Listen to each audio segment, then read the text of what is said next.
So another very important aspect when you're thinking about your gutters, gutter replacement, is where's that water going to go? Most people have their downspouts go into some type of yard drainage system that will run out to either the street or rain garden if you're in certain areas of the city. You may actually have them go directly on surface, but ultimately what you're really wanting to do is remove that water from around your foundation.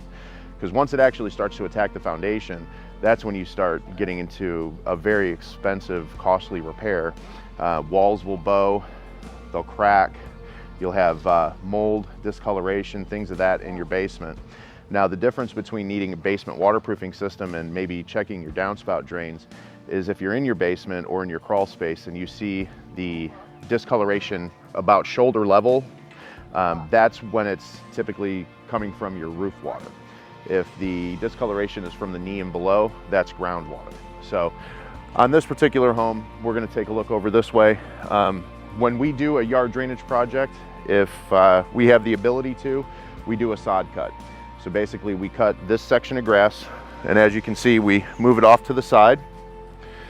So when we remove the old drain tile or when we put new drain tile in, we will cover the area back with dirt and then replant that grass.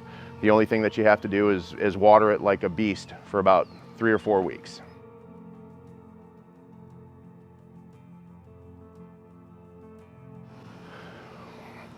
This line is the most important line because it is where the sump pump discharges. So you want to make sure that this line is free and clear all the time. When contractors build homes, whether you have a $100,000 home or a $1 million home, they all use a Crush 3, very thin plastic. As you can see, this one was a triple wall. So triple wall is kind of an upgrade, so I know that this line has been replaced at some point.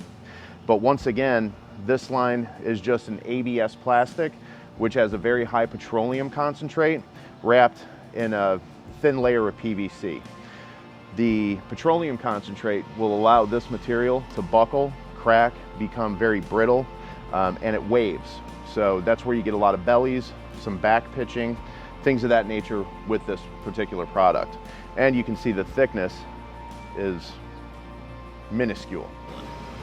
So when we replace our yard drainage, doesn't matter if we're doing catch basins or if we're doing from the downspout to the curb or if we're trying to control water in a backyard, we use a PVC Schedule 40. This pipe, as you can see, is a much thicker pipe than the contractor grade or even the step up with the triple wall.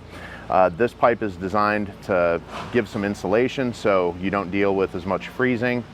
It makes it a continuous run. We use 4-inch couplers that go 2 inches on either side, a little ridge in the center, and that keeps everything nice and smooth. So any debris that does get into the downspout and hits this will eventually make it out just due to the actual quality of the material. You don't have the freeze-thaw effect where this gets brittle. This pipe is going to last at least 50 to 75 years.